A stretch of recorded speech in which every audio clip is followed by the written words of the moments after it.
Welcome to the Exposed Soil Equals Pollution Survey presentation. My name is Richard Klein.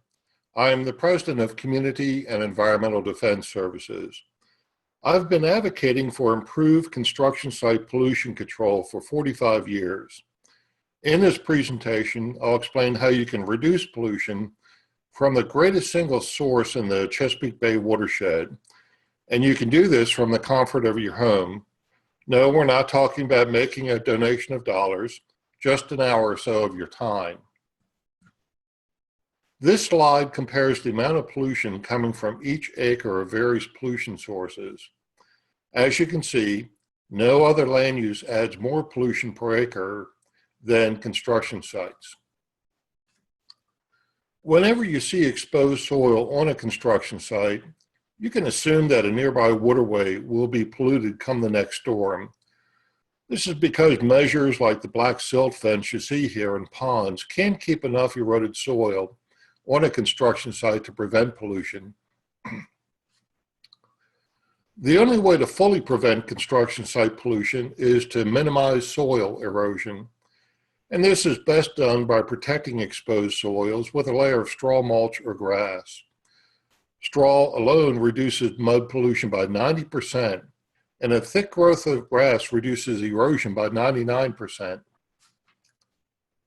Once earth moving stops and building begins, federal and state laws require protection of soil with straw mulch, grass, or other erosion control measures.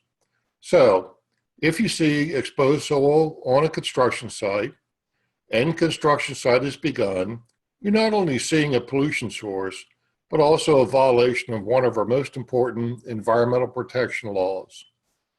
Unfortunately, the vast majority of Chesapeake Bay watershed construction sites fail to comply with this key pollution prevention law. You can help save the bay from construction site pollution without leaving your home. You can do this by using online aerial photos like this to evaluate construction site erosion control. All you need to do is to note the percent of a site which is covered by grass, straw mulch, stone, rooftops, or paved roads, and parking lots. Then add your findings to the Exposed Soil Equals Pollution database. Just type the address you see here in your browser to reach the online form on the right. The data gathered by you and many others will make it possible to identify areas where erosion control use is high and low. This will allow Bay advocacy groups to complement localities doing well and increase support for those areas where construction site pollution is rampant. As shown here, past efforts like this have won dramatic improvements in just a short period of time. Now let's get to the very easy how-to. You'll be using aerial photos like those on Google Earth, Bing, and elsewhere on the internet. Google Earth appears to have the most recent aerial photos. This makes them best for saving the bay from mud pollution. Download the free version of Google Earth. You don't need the pro version. Once you've got Google Earth up and running, take a high altitude look at your area. Each of the yellow to tan areas you see here is probably exposed soil, but each could be a farm field, a mining area, a construction site, or some other area of exposed soil. The next step then is to zoom in from the 24,000 foot altitude you see here for a more detailed look at a lower elevation. After zooming in on areas in the upper right, it's obvious to see these are crop fields, not construction sites. Next, we zoom in on the area to the far left. After going from the 24,000 foot altitude to just 5,000 feet, it's pretty clear that we're looking at a construction site. But if in doubt, zoom in from 5,000 feet to less than 2,000, which allows you to clearly see that this is an active construction site. Exposed soil must be protected when earth moving ceases. On hilly sites, vegetation is cleared, then earth is moved about to create flatter areas so building can begin. When this point is reached, the site is said to be at rough grade.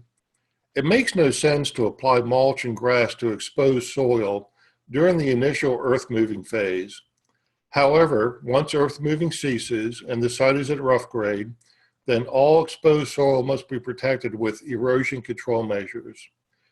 It usually takes a few weeks after site clearance begins to reach rough grade. How do you know when earth moving has ceased? Well, if you see that roads are under construction or have been completed, or that houses construction has begun, then the site is at rough grade. Focus on those sites where building has started. Again, all the exposed soil must be stabilized from the erosive effects of rain and runoff once earth moving ends. Ignore sites like this where building construction has not begun and where earth moving equipment is visible. The red circles surround earth moving equipment such as bulldozers, excavators, and dump trucks. Again, skip these sites and go on to others where earth moving has ceased. When more recent aerial photos become available at some point in the future, you can check out the site again. You could also drive to the site to see if it's still under construction. The most common stabilization measures are straw mulch, grass, and covering road or parking lot beds with stone. These methods reduce mud pollution by 90 to 99%. Now let's get to the specifics of evaluating construction site erosion control. On this site, you can see that road and building construction has begun. Clearly, past earth moving has brought the site up to rough grade. Earth moving activity has probably ceased for a period of weeks to months. By now, all the disturbed soil should have been protected with a cover of grass, straw mulch, or stone. Note the three areas bounded with red. The green you see in these three areas is grass, of course. I'd say that grass covers maybe 5 to 10% of the site. This is what those grass areas look like when viewed close up on the ground. Note that construction site grass cover can range from sparse to thick. The darker areas bounded with yellow is probably straw mulch, which has aged a bit. Mulch starts out yellowish, then darkens with time. The yellow areas cover another 10 to 15% of the site. This is what straw mulch looks like up close. Again, straw mulch is yellowish when first applied, but gets darker with time. Note the two areas bounded with blue. These are stone-covered road beds. Usually the stone cover is only present at points where a construction site road connects with a paved road. These blue outlined stoned areas cover maybe 2 to 5% of the site. This is what these stone-covered construction site entrance roads look like on the ground. The stone is mostly 2 inches in diameter. The layer should be deep enough so you can't see soil through the stone. This usually requires a depth of 4 inches. Now that we've covered the basic how-to, let's go through the 4 easy steps for evaluating construction site erosion control. Step 1. Verify that earth moving has ended by looking for road or building construction. If this is the case, then all soil should be covered with straw mulch, grass, or stone. Step 2. Figure out what area was originally disturbed. This is the area that was cleared of vegetation and where earth moving occurred. With this site, it's hard to tell where it begins and where it ends, but Google Earth makes it easy to figure this out with past aerial photos. The red area points to the Google Earth icon for viewing past aerial photos. The red circle outlines the slide bar for use in viewing older photos. Keep using the slide bar to go back until you see the site prior to clearance. The 2007 photo on the left reveals that the 2015 site has not yet been cleared. Comparing the 2007 photo with the 2015 photo makes it easy to tell where the site boundaries lie. These boundaries have been marked here with dashed red lines. For step 3, rough estimates will do fine. In step 3A, estimate the percentage of the site covered with grass, straw mulch, or stone. For the area within the red dashed line, it appears that about 40% is covered with grass. Neither straw mulch nor stone appears present. It looks like the roads are all paved, so they'll get counted in step 3C. For step 3B, about 40% of the site is exposed soil. And now for step 3C. It appears that the houses, driveways, and paved roads cover about 20% of the site.